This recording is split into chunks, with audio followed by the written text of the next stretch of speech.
امشب در 24 پیام جمهوری اسلامی به آمریکا از طریق سفارت سوئیس طرح بولتون برای بمباران تأسیسات موشکی ایران و روایت‌های دست اول از صحنه‌هایی از مواجهه دستگاه‌های اطلاعاتی و دیپلماتیک آمریکا با ایران در کتاب جدید مایک پومپئو.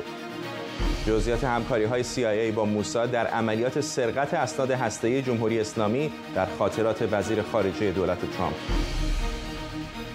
دیدار رئیس جمهوری اسرائیل با رئیس کمیسیون اروپا اسحاق هرتزاگ خواهان تشدید اقدامات اتحادیه اروپا علیه تهران شد. Iran must now provide answers about the circumstances of his death and his burial. افزایش تنش در روابط تهران و لندن. نخست وزیر بریتانیا گفته حکومت ایران باید درباره اعدام و چگونگی تدفین علیرضا اکبری توضیح بده. و دیدار سارا خادم الشریعه با نخست وزیر اسپانیا بعد از مهاجرت. شطرنجباز سرشناس ایرانی به گاردین گفته به خاطر وفاداری به مردم نمیتونسته در مسابقات حجاب داشته باشه. از واشنگتن دی سی این 24 است با فرداد فرحزاد. سلام و وقت بخیر. هرگز ذره‌ای کوتاه نیا، جنگیدن برای آمریکایی که عاشقانه دوستش می‌دارم، نام کتاب تازه مایک پومپئو وزیر خارجه دونالد ترامپ و رئیس سابق سازمان اطلاعات مرکزی آمریکاست. این کتاب خاطرات پومپئو از سالهای کلیدی حضورش در دولت آمریکاست. دسترسی آقای پومپئو به اطلاعات گوناگون این کتاب رو بدل به کلیدی برای گشودن برخی از معماهای سیاسی معاصر کرده. در دوران حضور پومپئو در وزارت خارجه، سیاست آمریکا در قبال جمهوری اسلامی تفاوتی عمیق با دوران اوباما پیدا کرد. خروج از برجام، کشتن قاسم سلیمانی و راه‌اندازی کارزار فشار حداکثری همگی زیر سایه مایک پومپئو رقم خورد. همکارم سمیرا قراره اینجا در استودیو به ما پیوسته و فرصت کرده در اون زمان کمی که از انتشار این کتاب گذشته اون رو مطالعه بکنه. چه چیزایی جلب توجه کرد؟ کتاب دیروز منتشر شد. ما خیلی فرصت کوتاهی داشتیم، ولی خب آقای پومپئو بسیار زیاد راجع به جمهوری اسلامی ایران و راجع به ایران نوشته. دو مسئله رو از ابتدای امری که نزدیک میشه به دونالد ترامپ میگه براش مهم بوده و معتقده که آمریکا در سیاست خارجش با دو تا کشور قرار بوده برای 4 سال دست و پنجه نرم کنه، یکی چین و یکی هم جمهوری اسلامی ایران هست. و این کتاب هم فرداد مملو هست از رویدادهای مختلفی که در رابطه با جمهوری اسلامی ایران رقم خورد. خروج از برجام رو داریم، چگونه کارزار فشار حداکثری به راه افتاد، بعد از برجام چه اتفاقی افتاد، جمهوری اسلامی چگونه تلاش کرد تا بتونه انتقام بگیره مرگ قاسم سلیمانی رو، چگونه تلاش کرد تا دوباره خودش رو برگردونه به جامعه بین‌المللی بعد از اقداماتی که ایالات متحده انجام داد. در بخشی هست از کتاب که مشخصا راجع به سیاست تغییر رژیم صحبت می‌کنند که خب ما بارها از آقای ترامپ شنیده بودیم که هدف آمریکا تغییر رژیم نیست. می‌بینیم که چی میگه آقای پومپئو اینجا، میگه با اون که دونالد ترامپ گفته بود هدف تغییر رژیم نیست، اما اون میدونست که با کارزار فشار حداکثری سرانجام ممکنه که اون کارزار تبدیل بشه، بدل بشه، زمینه رو مهیا بکنه برای سقوط جمهوری اسلامی ایران و اینکه مردم هم بتونن سرانجام دولت مد نظرشون رو انتخاب کنند. نکته بسیار مهمی است. بخشی رو اختصاص داده به حمایت از مردم ایران. راجع به پویا بختیاری صحبت میکنه، راجع به کشتار آبان 98 صحبت میکنه. کتاب خب به لحاظ زمانی بازه بسیار وسیع رو در بر میگیره و به این روزها هم میرسه، یعنی به الان به اقداماتی که جمهوری اسلامی سعی کرد در خاک آمریکا انجام بده برای روبودن مسیح علی نژاد، اینها در کتاب هست. یعنی صرفاً به دوران او که در وزارت خارجه بود محدود نمیشه. اما اگه بخوایم نگاه بیاندازیم به این که چگونه آقای پومپئو کار خودش رو در وزارت خارجه آغاز میکنه با فوکوسی که تمرکزی که روی جمهوری اسلامی داشته، میگه وقتی که من انتخاب شدم، این نکته هم باید بدونیم، 12 روز بعد از اینکه مایک پومپئو وزیر خارجه آمریکا میشه، آمریکا از برجام میاد بیرون. میگه اولین کاری که کردم اینه که هر چی از این تحلیلگرای موافق برجام و موافق ایران هسته‌ای صلح‌آمیز بود رو سعی کردیم از CIA پاکسازی بکنیم. نکته دوم این که بیان یک مرکزی رو تأسیس بکنیم به اسم مرکز عملیات جمهوری اسلامی که با نام مخفف IRMC شناخته میشه و میگه اینو می‌خواستیم مقابل IRGC قرار بدیم، یعنی روبروی IRGC IRMC رو. IRGC برای اونایی که نمیدونن احیانا سپاه پاسداران مخففش به انگلیسی. آره این رو تأسیس میکنند که بعدتر الان همین دفتریه که رابرت ملی در دولت بایدن داره براش نظارت میکنه و راه حل دوم رو میگه تشکیل اتحادهای بسیار کلیدی علیه جمهوری اسلامی که اینجاست که بحث اسرائیل به میان میاد. آقای پومپو از همون ابتدایی که وزیر خارجه آمریکا میشه شروع میکنه یک رابطه بسیار نزدیکی رو با اسرائیل ایجاد کردن در رابطه با جمهوری اسلامی ایران، اما نه با وزیر خارجه اسرائیل، بلکه میره سراغ یوسی کوهن رئیس موساد و اینجا هست که اتفاقهای جالبی رو ما داریم میخونیم در کتاب که اشاراتی داره به عملیات‌های گسترده‌ای که اسرائیل سعی کرده بود در جمهوری اسلامی ایران انجام بده. آقای پومپو در بخش میگه که هنوز بسیار از این عملیات‌ها رو ما نمیتونیم عیان راجبش صحبت بکنیم، ولی بحث از یک همکاری تنگاتنگه، از جمله دزدیدن اسناد هسته‌ای ایران، اسناد ترقوزآباد که بسیار مفصل بود و راجب اون صحبت میکنه و اینکه یوسی کوهن به آقای پومپو زنگ میزنه و به اون میگه که تعدادی از مأموران ما در ایران بعد از سرقت اسناد دچار مسئله شدن و من به کمک تو نیاز دارم و آقای پومپو کمک میکنه. اینها هیچ کدوم گفته نمیشه که در رابطه با اسناد ترقوزآباد اسمی آورده نمیشه. اسرائیل هم همواره انکار کرده که با آمریکا خیلی تحت تاثیر آقای کوهن بوده. به نظر این تو کتاب می‌بینید که خیلی داره از اون تعریف میکنه. دقیقاً به نظر میاد که رابطه خیلی تنگاتنگ دارن و یک ارادت قلبی آقای پومپو داره با آقای کوهن. پس این بخش از کتاب بسیار مهمه که ما داریم میفهمیم که آمریکا CIA مشخصا زمانی که پومپو در CIA بوده چقدر ارتباط نزدیکی با اسرائیل داشته. نکات جالب دیگری هم میگه از جمله جایی که برای من جلب توجه کرد در مورد اختلافاتی بوده که با جان بولتون داشته، علیرغم اینکه هر دو تا در یک طیف سیاسی هستن و در خیلی زمینه‌ها با هم موافقن، اما در مورد رویکردها به نظر میاد که اختلافاتشون جدی بوده. دقیقاً جفتشون در رابطه با مثلا جمهوری اسلامی رویکرد مشابهی داشتن که باید بازدارندگی نظامی آمریکا در رابطه با جمهوری اسلامی داشته باشه، اما در عملکرد در اینکه چگونه این تئوری رو یا این هدف رو بخوان عملیاتی بکنند با هم مشکل داشتن. بحث حمله به تأسیسات موشکی ایران مطرح هست که آقای بولتون خواهان این مسئله بوده و این بهش میگه که حالا میخوای یک روش‌هایی رو بیا امتحان بکنیم که انقدر عیان نباشه که بخوایم بریم یک تأسیسات نظامی رو بزنیم، راه‌های دیگری وجود داره. و در مجموع هم در رابطه با برجام پیش از اینکه آقای پومپو بخواد وزیر خارجه بشه بسیار مایل بوده که آمریکا از برجام بیاد بیرون. چرا؟ چون ترامپ در کارزار انتخاباتیش میگفته که این دیل بدی،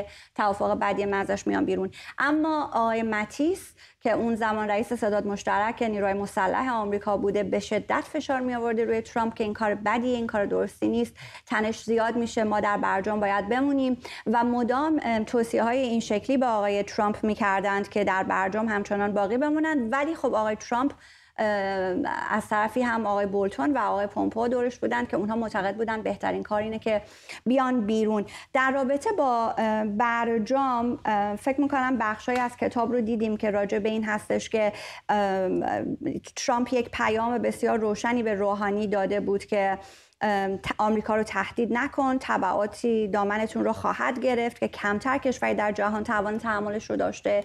در مجموع اون چیزی که در این بخش که راجع برجام و خروج از برجام به چشم میرسه اینه که بسیار سیاست سفت و سختی رو ترامپ و آقای پومپو در رابطه با جمهوری اسلامی داشتند، سیاستی که کاملا مبتنی بر این بوده که ما از کسی دلجویی نمی کنیم، مثل دوران اوباما که اومدید از آیت الله ها دلجویی کردید و میلیون ها دلار بهشون پول دادید. از این خبرها با ما نیست، ما فقط به شما با حالت تهاجمی و با حالت حمله، با این حالت به شما واکنش نشون میدیم. این بخشی است که راجع به برجام هست. باز هم فرداد یک جایی در بخشی از کتاب راجع به سالها و ماه‌های بعد از خروج آمریکا از برجام هست، در سال 2019 زمانی که ارزش ریال سقوط میکنه و نکات جالبی رو میگه آقای پومپو، اینکه ایرانی‌ها چطور سعی کرده بودن که برن بیفتن دنبال اروپایی‌ها رو مجاب بکنن تا وزیر خارجه آمریکا رو دور بزنند، رئیس حالا یک کشور اروپایی مثل مکرون که میدونیم به آمریکا سفر کرد در اون زمان،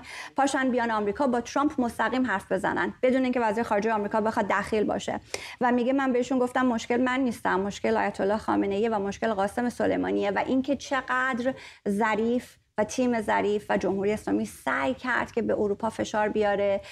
حتی بحث شینزو آبه و آمدنش به ایران رو اگر یادت باشه سفری کرد، خیلی ها سعی کردن میانجیگری بکنن بین ایران و ایالات متحده که در اون زمان راه به جایی نبرد. به قاسم سلیمانی هم کوتاه اشاره کردی، خیلی تصویر روشن‌تری نسبتاً به ما میده از آنچه که در قبل از برنامه کشتن او و بعدش اتفاق افتاد. خیلی تصویر روشنیه این که کجا تصمیم گرفتن که این کار انجام بدن. اون ماه دسامبر و بعدتر ژانویه که در نهایت منتهی به کشتن قاسم سلیمانی شد، بسیار ماهای پرتنشی بود. حمله به مقر کتایب حزب الله رو ما داشتیم از سوی آمریکایی‌ها، بعد حمله کتایب و هشت شعبی به سفارت آمریکا در بغداد رو داشتیم. خیلی ماهای پرتنشی بود و در نهایت این تصمیم گرفته شد، تصمیمی که آقای پومپئو پشتش بود، جینا هاسپل که اون زمان رئیس CIA بود پشتش بود، آقای مارک اسپر وزیر وقت دفاع آمریکا پشتش بود و مارک میلی رئیس ستاد مشترک نیروهای مسلح. اینها همگی با هم با تماس‌های امن و مطمئن در این رابطه صحبت می‌کردند و خب به این نتیجه می‌رسن که ما باید به رئیس جمهوری آمریکا این پیشنهاد یک جا اشاره می‌کنه انگار زمزمه اصلیش در مارالاگو اقامتگاهش در فلوریدا اول زده شد.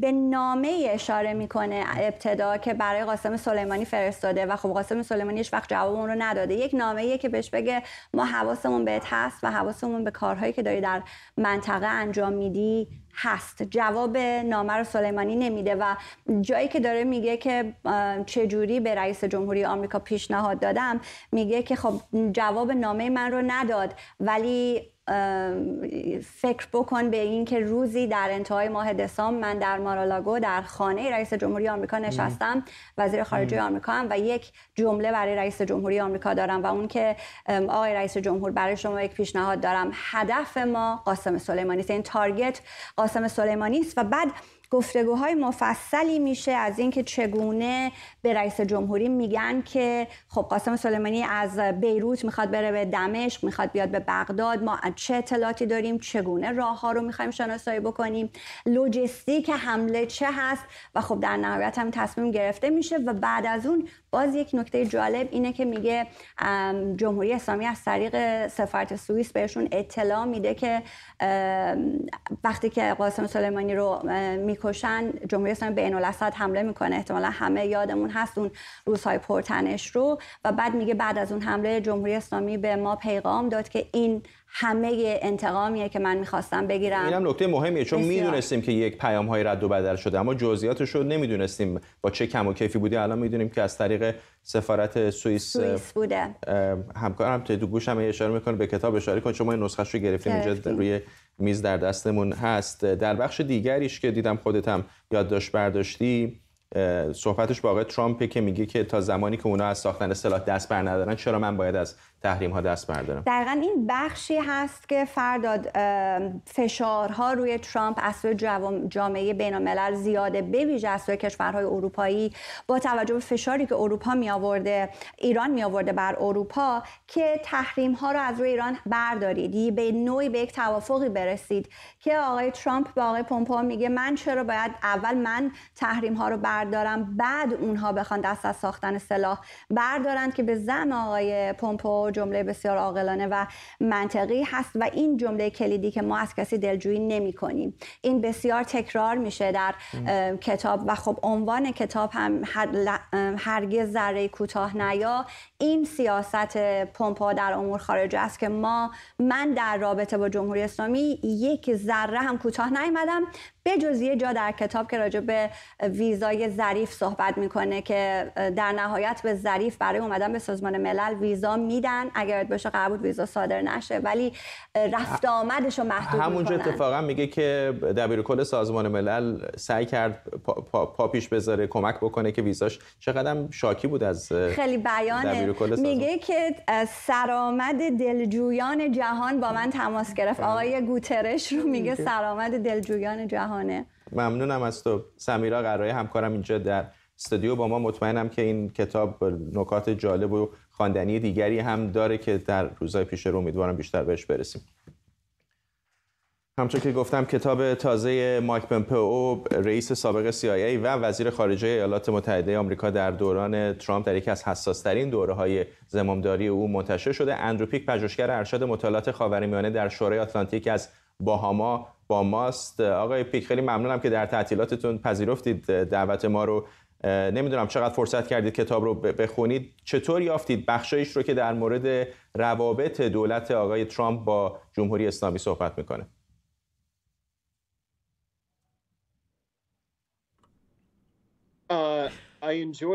من خیلی لذت بردم ازش. باید بگم که خیلی کتاب‌های سیاسی زیادی چاپ شدن، بسیار کلیگویی میکنن در این زمینه و در مورد مسائل مختلف وارد جزئیات نمیشن، اما این کتاب یک چیز متفاوتی داره در این زمینه و اونم اینه که خیلی مشخص، خیلی واضح صحبت میکنه، خیلی سرراست و رو در رو. کتاب مایک پومپئو و در واقع نشون میده که خیلی نقش قصد این رو داشته که مشخصا در زمینه‌های مختلف صحبت بکنه. ایشون در واقع در این زمینه خیلی متفاوت نوشته از کتاب‌های دیگه. معتقدند که شاید دولت آقای ترامپ به دنبال تغییر حکومت، تغییر رژیم در ایران بودن. اونطور که آقای پومپئو میگه هدف اصلیشون تغییر رژیم نبوده، هرچند آقای پومپئو باور داشته که فشارهای فزاینده بر جمهوری اسلامی در نهایت به سرنگونیش میانجامه.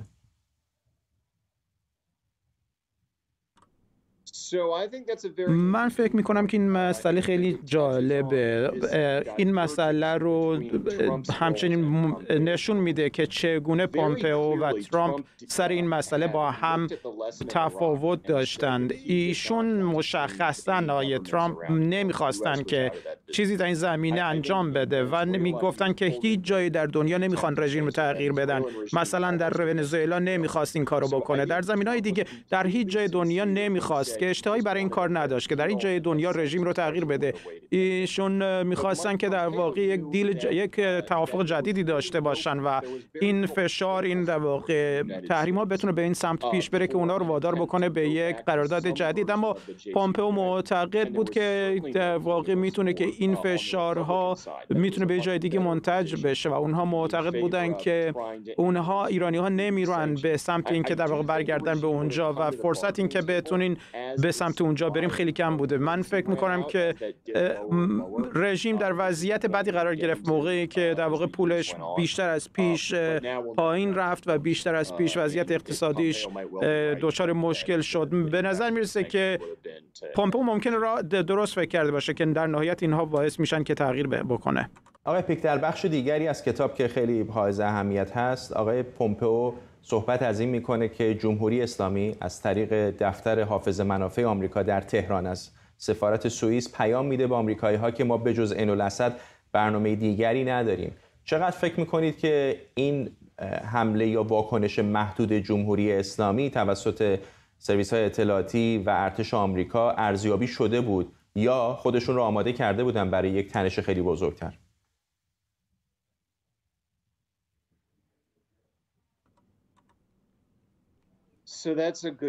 این سوال خیلی خوبیه به نظر من بخشی از بسیاری از این ارتباطات و روابط بودن. این هیچ وقت، من فکر میکنم این هیچ وقت مشخص نیست که چه چیزی رو ایران جدی میگیره و چه چیزی رو جدی نمیگیره. به عنوان مثال این چیزیه که بولتون مشخصا این رو بحث کردن که در واقع ما ممکنه چیزای زیادی رو که باید کشور دیگه باید انجام بدیم با ایران نباید انجام بدیم یا بالعکس. اینها فکر نمی کنم که مسائل تاکتیکی رو خیلی جدی گرفته بوده باشن ایرانی ها تا بعد از اینکه در واقع این قاسم سلیمانی کشته شد. به همین دلیل محاسبات رو خیلی سخت می‌کرد. ممنونم از شما اندرو پیک، پژوهشگر ارشد مطالعات خاورمیانه در شورای آتلانتیک از باهاما. رئیس جمهوری اسرائیل خواستار تشدید اقدامات اتحادیه اروپا علیه تهران شده و نسبت به حضور جمهوری اسلامی در خاک اروپا هشدار داده. اسحاق هرتزاگ در دیدار با اورسولا فوندرلاین رئیس کمیسیون اروپا در بروکسل ضمن اشاره به کشتار شهروندان اوکراینی توسط پهپادهای ایرانی گفته جمهوری اسلامی با تلاش برای دستیابی به قابلیت‌های هسته‌ای کشتن و شکنجه شهروندان خودش جهان رو به خطر انداخته و نه تنها چالشی برای اسرائیل، منطقه و خاورمیانه بلکه معضلی برای اروپا و جهانه. علیرضا آخوندی عضو پارلمان سوئد از استکهلم با ماست. آقای آخوندی، این صحبت‌های رئیس جمهوری اسرائیل در حالی بیان میشه که در سوئد، در همون جایی که شما هستید، وزیر خارجه این کشور خیلی داره همراهی نمی‌کنه با درخواست پارلمان برای تروریستی نامیدن سپاه پاسداران. درسته.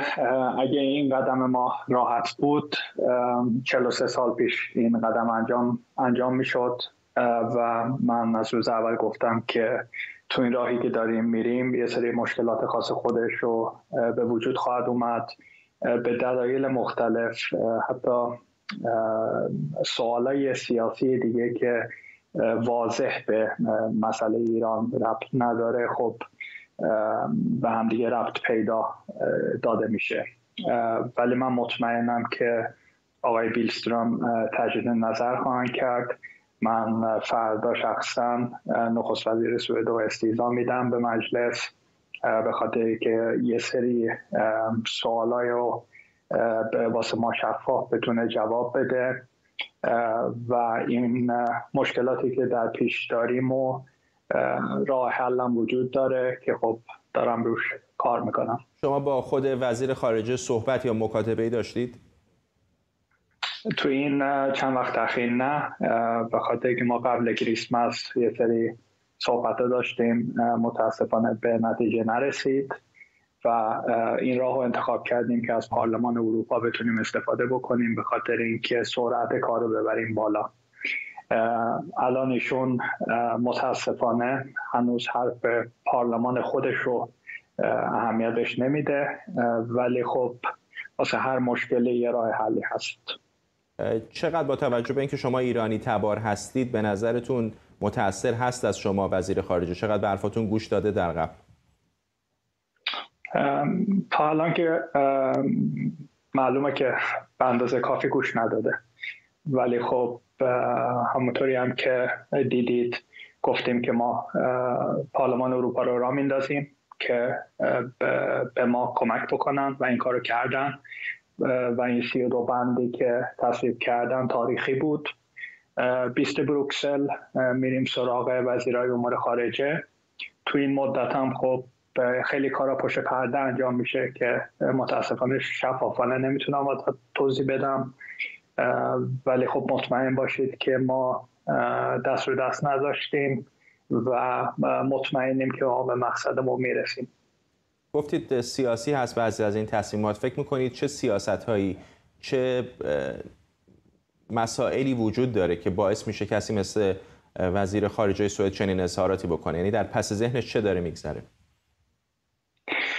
نمیتونم شفافانه فردا جون جوابتون بدم به دلایل مختلف، ولی اینطوری میتونم بگم که ما یه قدمی که باید حتما خیلی روش انرژی و وقت بذاریم این قدم ائتلافه، حالا هر اسم دیگه هم میشه روش گذاشت و این یه قدمیه که من با همه سیاستمدارای مختلف تو جهان در ارتباط هستم و صحبت میکنم و این خیلی مهمه واسه سیاستمدارای غربی که درکشون بالا بره که بعد جمهوری اسلامی با چه کسایی در طرف هستن، اپوزیسیون کیان و چگونه میخوان در حفظ آرامش، صلح و سوالای دیگه سیاسی بخوان و یه سری جواب ها داده بشه و خیلی مهمه. من خواهش میکنم از همه افراد سیاسی که در مورد ایران دارن فعالیت میکنن اینه که این قسمت رو جدی بگیرن و بدونن که این یکی از سوالایی که حتما باید بهش جواب داده بشه. ممنونم از شما. علیرضا آخوندی عضو پارلمان سوئد از استکهلم. ریشی سوناک نخست وزیر بریتانیا در پارلمان کشور با انتقاد از جمهوری اسلامی و بی‌توجهی این حکومت به کرامت اولیه انسانی خواستار پاسخگویی رژیم ایران درباره اعدام علیرضا اکبری شهروند ایرانی بریتانیایی و همینطور چگونگی تدفین او شده. آقای رئیس، یک هفته قبل موکل من علیرضا اکبری به دستور رژیم ایران اعدام شد. از 3 سال قبل تا مرحله‌ای که او اعدام شد، دولت بریتانیا اندکترین تلاش را برای حفظ جان یک شهروند بریتانیا انجام داد. فردا من و خانواده او از دولت خواهیم خواست در شرایطی که خانواده او رنج میبرند چی کمکی میتواند انجام دهد. امروز این خانه از نخست وزیر میخواهد بشنود که چی تحریم علیه رژیم وضع خواهد شد. اولتر از همه آیا شجاعت به خرج خواهید داد تا به دنبال آمریکا و پارلمان اتحادیه اروپا سپاه را در فهرست گروه‌های تروریستی قرار دهید؟ آقای رئیس، رژیم جمهوری اسلامی رنج خانواده علیرضا اکبری را طولانی می‌کند و متاسفانه این بی‌توجهی معمول آنها به کرامت اولیه انسانی است. من قبلا دیدگاهم را در مورد ایران بیان کردم. ایران حالا باید به شرایط اعدام و دفن او پاسخ دهد. ما رژیم را توسط کاردار ایران در لندن و وزارت خارجه تحت فشار قرار دادیم و این کار را ادامه می‌دهیم تا زمانی که خانواده او جواب دریافت کنند، جوابی که مستحق آن هستند و چند مقام را که در این قضیه دست داشتند تحریم کردیم.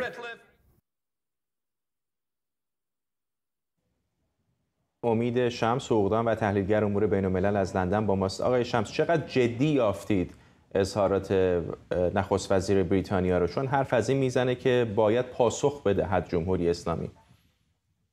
بله، کسانی که با در واقع ادبیات دیپلماتیک و سیاسی آشنا باشن متوجه خواهند شد که بسیار صحبت‌های کلی شد اینجا، لحن بسیار در واقع ساده انگارانه و پیش پا افتاده انگار داشت این مسئله برای آقای سوناک و در واقع به نظر میاد حتی در صحنه مجلس هم مشخص بود که نمایندگان طرف مقابل و حتی بخشی از نمایندگان خود حزب آقای سوناک هم راضی نبودن از این پاسخ. اگر مقایسه بکنیم صحبت‌های آقای سوناک رو با حرفایی که قبل‌تر در دوران اوج اعتراضات زده بود درباره سپاه پاسداران، می‌بینیم که به نظر یک در واقع عقب نشینی محافظه‌کارانه میاد، حالا که باید یک تصمیم قطعی و نهایی گرفته بشه درباره ایران. و خب از طرف دیگه حزب مقابل هم که تا پیش از این خودش خیلی در واقع مماشاتگر بوده در قبال جمهوری اسلامی، الان یک شرایط رو می‌بینه برای اینکه فشار بیاره بر سوناک. آقای شمسی، احساسی دارم که بعضی از این رهبران اروپایی دارن فکر میکنن که خب ما به قول خودشون تمام این تخم مرغ‌هامون رو در سبد سرنگونی رژیم نذاریم، یک دریچه‌ای باز بذاریم واسه مذاکرات. فکر میکنید آیا از همین منظر هستش که چنین ادبیاتی پیش میگیرن، چه میخواد آقای سوناک باشه چه وزیر خارجه سوئد؟ بله همینطوره، در واقع مسئله اصلی همین هست. احساس میکنن در واقع اتفاقاتی که این چند وقت اخیر افتاده کمی سیاستمداران دنیا رو با تردید مواجه کرده. یکی در واقع سرکوب شدید و وحشیانه اعتراضات در ایران، اعدام هایی که باعث شده کمی از در واقع اون التهاب اعتراضات کاسته بشه، اگرچه من معتقدم اینطور نخواهد ماند. و از همه مهمتر اختلافات که ایجاد شده در بین بخشی از نیروهای سیاسی به خاطر بسیاری اتفاقات اخیر و این یک تصویر مبهمی رو از آینده سیاسی بعد از جمهوری اسلامی برای سیاستمداران ایجاد کنه که بسیار خطرناک است برای تصمیم گیری اونها. نکته دیگه این که هستش که مسائل حقوقی و مسائل امنیتی هم در میون هست برای در واقع روش‌هایی که به کار میبرن در پاسخ دادن به جمهوری اسلامی. مشاورینی که پشت پرده با اونها مشاوره میدن و خیلی اسم اونها رو هم نمیشنون، ولی کسانی هستن که نزدیک هستن به جمهوری اسلامی، سعی میکنن که شرایط رو به شکلی برای اونها توضیح بدن که وضعیت اینجوری نمیمونه، ممکنه که در واقع این اعتراضات کاملا بخوابه و بعد شما میمونید و جمهوری اسلامی که در واقع باید همچنان باش کار بکنه. اینها مسائلی هست. یکی از مهمترین مسائل حقوقی، من فقط خیلی کوتاه عرض کنم، این هستش که ببینید کسانی که عضو کنوانسیون اروپا هستن نمیتونن یک بلانکت بن ایجاد بکنن، یعنی نمیتونن یک قانونی بگذارن که همه رو بدون هیچ حساب و استثنایی محکوم به یک مجازات خاصی بکنه و این موضوعی است که در قبال سپاه با توجه به که خدمت سربازی هم مسئله اون هستش یک مانع حقوقی ایجاد میکنه، ولی کاملا قابل حل اگر اراده سیاسی وجود داشته باشه. اراده سیاسی رو اشاره کرده آقای شمس. پیش از شما با علیرضا آخوندی عضو پارلمان سوئد صحبت می‌کردم و میگفت خب این مسیر آسانی نیست، اگر آسان بود 43 سال پیش چنین می‌کردیم. اما یک تفاوتی که الان با 43 سال پیش داره اینه که یک بخش بزرگی از ایرانیان در کشورهای غربی زندگی میکنن، یک جامعه بزرگ وجود داره و بسیارشون در فضای سیاسی کشورهای میزبان فعال هستند، از جمله خود آقای آخوندی، از جمله خانم دریا صفایی و بسیاری از کنشگران و فعالان دیگر، اون چقدر فکر می‌کنید میتونه الان در مقایسه با مثلا 40 سال پیش تأثیر بذاره بر نحوه سیاست‌گذاری دولت‌های غربی؟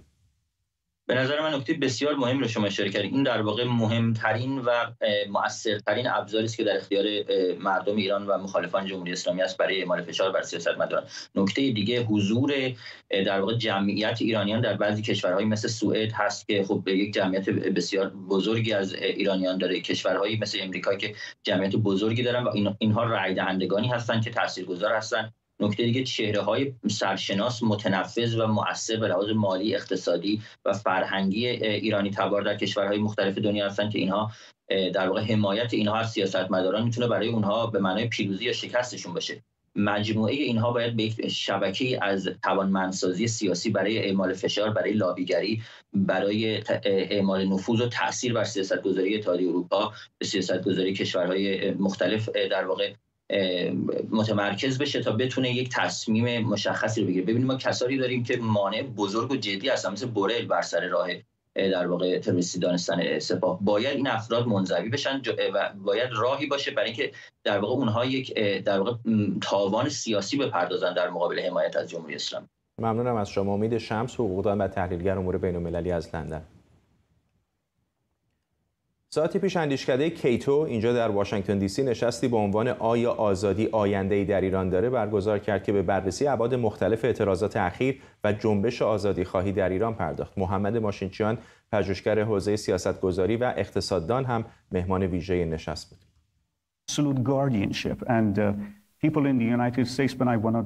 بله، این همون ایده فیلسوف پادشاه یا سرپرستی مطلقه. وقتی در آمریکا میخوام در مورد این سرپرستی صحبت کنم، بریتنی اسپیرز رو مثال میزنم، چون آمریکایی ها اونجا بیشتر با این مسئله و مشکل سرپرستی آشنا شدن. دقیقاً همین موضوع، ولی با آیت الله به عنوان سرپرست بیشتر از 80 میلیون نفر روبرو بودیم. بنابراین این درک و تعبیر آیت الله خمینی از جهات بسیاری یک مسئله غیرعادی بود و هرگز از جانب مقامات ارشد مذهبی شیعه و البته بقیه پذیرفته نشد. معلمان او هرگز در مسائل سیاسی دخالت نمی‌کردند و آیت الله خمینی فعالیت سیاسی خودش رو تا زمانی که معلمش مرد نتونست شروع کنه. And Ayatollah Khomeini couldn't start his career, his political career, until his teacher died. خود محمد ماشینچیان، پژوهشگر ارشد دانشگاه پیتسبورگ، اینجا در استودیو به ما پیوسته. خیلی ممنونم که درست بعد از این کنفرانس راهی اینجا شدید و دعوت ما رو قبول کردید. یک نکته که برای من جلب توجه کرد در صحبتاتون بخشی بود که گفتید در انقلاب پیشین ایرانی‌ها میدونستن که چی نمیخوان ولی نمیدونستن که چی میخوان. الان در این خیزش جدید تفاوتش اینه که ایرانی‌ها به روشنی میدونن چی میخوان. چه میخوان به نظرتون ایرانی ها؟ دقیقاً همینطوره فرداد جان. ممنونم از اینکه این فرصت رو به من دادی، خیلی با ارزش. من فکر میکنم که چون خیلی ها این خیزش انقلابی مردم رو معتقدن که چون رهبری نداره یا چون اهداف مشخصی رو دنبال نمیکنه بی هدفه، اما من اینطور فکر نمیکنم. من فکر میکنم همه مردم ایران امروز متحدن، همصدا هستن در این که به عنوان نمونه دین رو از سیاست جدا میخوان. حتی افرادی که مذهبی هستند در ایران دین رو از سیاست بیرون میخوان به خاطر صدمه‌ای که جمهوری اسلامی به دینشون زده. از اون گذشته برای مثال مردم ایران حقوق برابر میخوان. الان دیگه من فکر نمی‌کنم کسی ابهامی داشته باشه از این بابت که زنها و مردها باید از حقوق برابری برخوردار باشن. توی خیلی از کشورهای منطقه روی این مسئله واقعاً چالش وجود داره. یعنی از تونستن مثلا در عراق از شر صدام راحت بشن، اما قسمت سخت ماجرا این بود که این ارزش‌ها، این ایده‌ها در بین مردم اونقدر مقبولیت نداشت و مردم به راحتی نمیتونستن روی مسائلی به این اهمیت، به این راحتی به توافق برسند.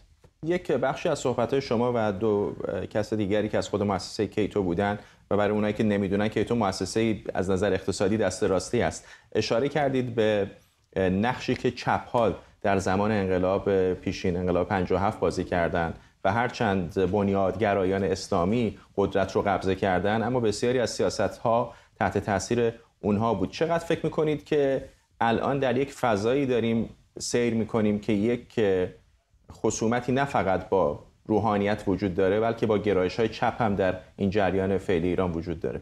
به نکته خیلی خوبی اشاره می‌کنی. اتفاقا در این خیزش انقلابی مردم جای بسیاری از متفکران و اندیشمندان و روشنفکران چپ خالیه. حرف خاصی به نظر نمیرسه برای گفتن داشته باشند این روزها، یا در مواردی اتفاقا مردم رو کوبیدند به خاطر اینکه این خیزش انقلابی مردم رو درخور نمیدونند یا اون قدر که باید و شاید همپوشانی نمیبینند بین خواسته های مردم ایران. این قضیه خارج از ایران هم صادقه، یعنی بسیاری از روشنفکران و اندیشمندان چپ در دنیا به خاطر داریم. هنوز فراموش نکردیم که در انقلاب 57 بسیاری از اندیشمندان مهم غربی انقلاب ایران رو ستودند. امروز اما این خیزش انقلابی مردم رو کدوم یکی از اندیشمندان چپ ستوده یا ازش تعریف کرده یا ازش حمایت کرده؟ اتفاقا اینجا هم در امریکا همین روشنفکران خاموشند، ازشون صدایی در نمیاد. نه فقط روشنفکران، همینطور سیاستمدارا، همینطور تحلیلگرا، همینطور اساتید دانشگاه و غیره. البته خب طبیعتا همشون رو که نمیشه زیر یک شرط قرار داد، هستن موارد خاص. چقدر فکر میکنید این میتونه به خاطر این عدم همراهی کلی جریان چپ میتونه به چپ ستیزی بیانجامه؟ برای اینکه الان میبینیم خیلی ها اصلا میخواید به یک نفر توهین بکنی میگن طرف چپوله مثلا در شبکه‌های اجتماعی. چقدر فکر میکنید این الان تبدیل به یک رویکرد شده در کسانی که به دنبال تغییرات هستن در ایران؟ میبینیم بارقه هایی از این موضوع میبینیم، اما من معتقدم که جامعه ایران به طور کلی، من قبول دارم اینی که من دارم جمع میبندم طبیعتا همه رو در بر نمیگیره، اما در مورد جامعه ایران هم اینی که میخوام بگم دوباره ممکنه استثناهایی راجبش وجود داشته باشه، اما جامعه ایران جامعه مداراگریه و من تصور میکنم که در آینده ایران جا به اندازه کافی برای همه گرایش‌های فکری و سیاسی وجود داره. صرفاً خب بعضی از این گرایش‌ها قبلا امتحانشون رو پس دادن و موفق نبودن، پس طبیعیه که در آینده مردم اقبال کمتری به اونها داشته باشن. و همین سوالی که در خود نشست مطرح شد، آیا آزادی در فردا ایران جایی داره؟ پاسخ خود شما چیه؟ آیا جایی داره؟ من معتقدم که قطعاً جایی داره. چرا؟ به خاطر اینی که ما جنگ بزرگ رو، جنگ سخت رو پیروز شدیم.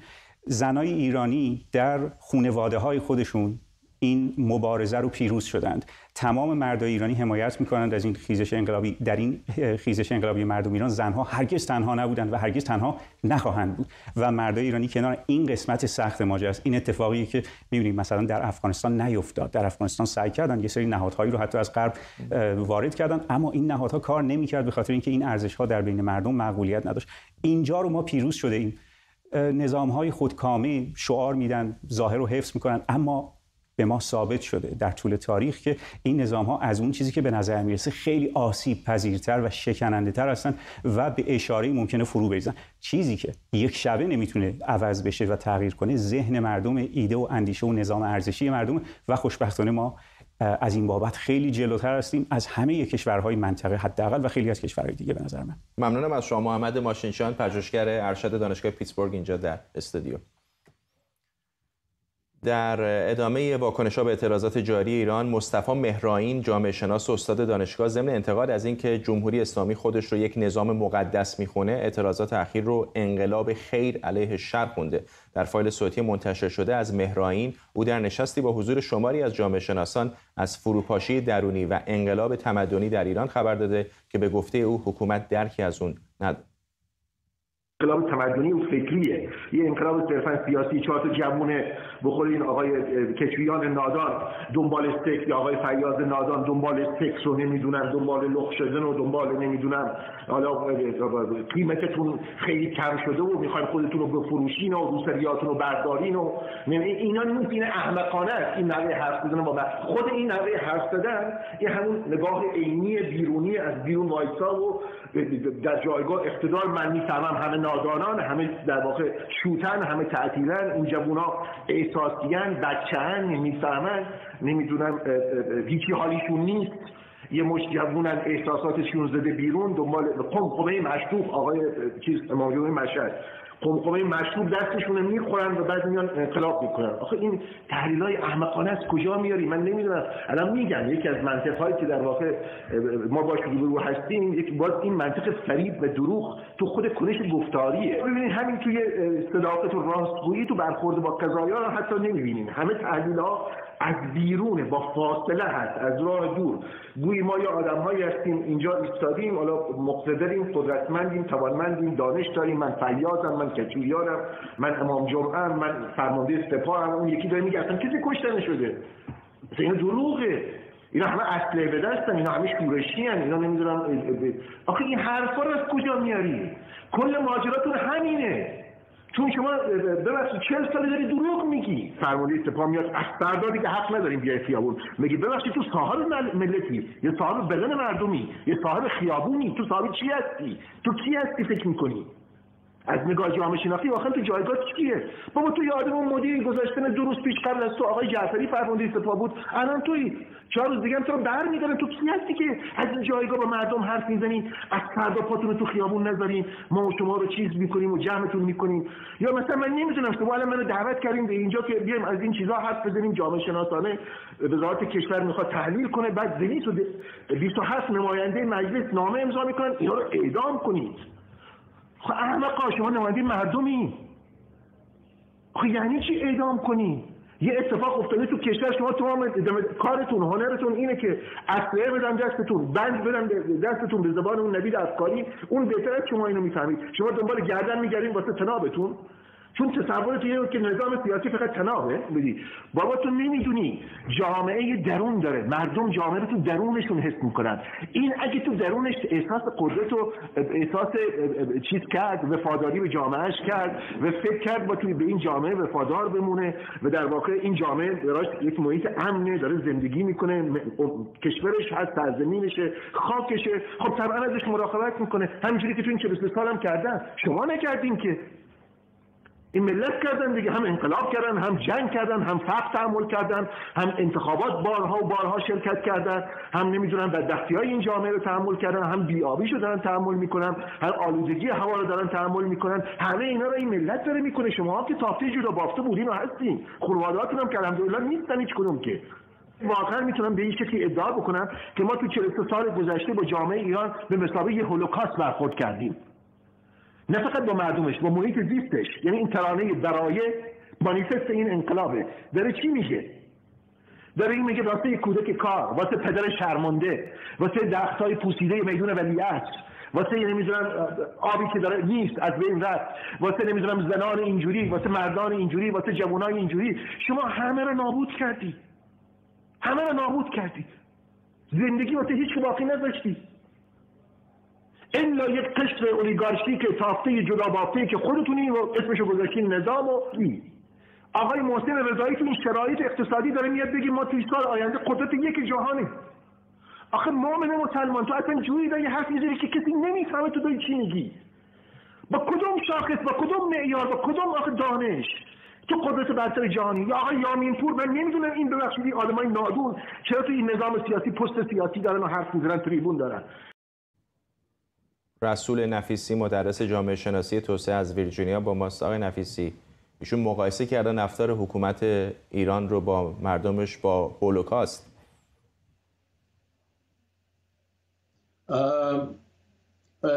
از بعضی صحبت‌هایی که افراط ازش میاد یا در واقع غلو ازش میاد من چندان طرفداری نمی کنم. یعنی شما وقتی که میگید خیر در مقابل شر یا هولوکاست، اینجور داستان ها جنبه علمی نداره، جنبه احساسی داره که البته بیان احساس خیلی هم خوبه و بسیار از مردم همینجور حس میکنن.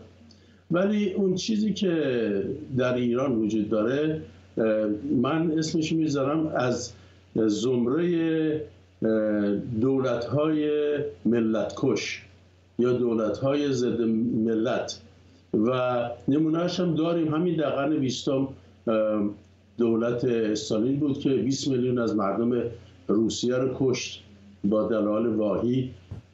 بعدش ما مسئله کامبوج رو داریم که از ملت 5 میلیونی 2 میلیونش رو پل پات کشت. ما بعد رواندا رو داریم که یک قسمت از جمعیت اون قسمت رو نابود کرد در واقع با کشتن 800,000 زن و بچه و مرد و اینها. و نهایتا در این کشورها و ما شاهد یه وضعیتی هستیم که رژیم، دولت به خاطر مسئله ایدئولوژی یا به خاطر مسائل قبیلوی در مقابل ملت ایستاده و هیچ اعتنایی به خواست مردم نداره. به این رو ما بیشتر مدیون جنبش مهسا هستیم. به چه منظور من میگم؟ به خاطر که جنبش مهسا نشون داد که این رژیم مطلقاً اعتنایی به مردم نداره و به جز به خشونت و حرفهای نامربوط و قوی به چیز دیگه نمیپردازه و سردمدارانش وقتی که میخوان تحلیل بکنن از وضعیت جنبش مهسا، ببینید چه حرفهایی واقعا ناشایسته قویی میزنن که به هیچ وجه در سطح دولت مردمی نیست، بلکه در سطح اون کسانی است که در ته خیابون هستن و این به اصطلاح اراذل اوباش هستن که اینها اغلب هم از همون طبقه، از همون قشرن. بنابراین اون چیزی که ما الان میبینیم و باعث تغییر کسانی مثل این جناب شده این است که جنبش مهسا ذات این دولت رو، ذات این رژیم رو بیشتر عیان کرد، نه اینکه مردم نمیدونستن، ولی در این 3-4 ماهه به تدریج لایه از روی این رژیم برداشته شد، نه در مقابل ایرانیان بلکه در مقابل جهانیان. و این رو ما باید تقدیر کنیم از این جنبش. حالا آیا این جریان جدیدی است؟ نه، واقعا اگر شما صحبت‌های آقای خمینی رو بخونید تا امروز، تا صحبت‌های دیگه، تا افکاری که در میان رژیم وجود داشته، واقعا همین بوده. ولی الان عیان شده، از زیر پرده در اومده و برای این موضوع ما باید اینو تقلیل به خیر و شر نکنیم. وقتی که ما این چیزی رو تقلیل به خیر و شر میکنیم، یه جنبه دینی اخلاقی بهش میدیم و از حوزه بحث علمی و جامعه شناسی و سیاست خارجش میکنیم. نه، ما باید تیپولوژی این دولت رو در نظر بیاریم، این رژیم رو، و این تیپولوژی این دولت ضد ملته و اینها میکاهن از ملت، از محیط زیست ملت، از اقتصاد ملت، نهایتا از جمعیت، به خاطر اینکه اینها تا اونجایی که لازم باشه به آدم کشی و نحو و غارت ادامه میدن، چون مسئلهشون مسئله ایدئولوژیه. بنابراین ما بهتره یه مقدار دقیق‌تر صحبت بکنیم، چون اگر ما این مسائل رو به خیر و شر تقلیل بدیم، بعد قدم بعدی معلوم نیست چیست. یعنی شما خیر در مقابل شر مثلا چه کار باید بکنه؟ من این نظر دارم در مورد وضعیت فعلی ایران. ممنونم از شما. رسول نفیسی، مدرس جامعه شناسی توسعه از ویرجینیا. سارا خادم الشریعه، استاد بزرگ شطرنج ایران، در گفتگوی با گاردین در توصیف برداشتن حجابش در جریان تورنمنت شطرنج قزاقستان گفته با پوشیدن روسری احساس خوبی نداشته.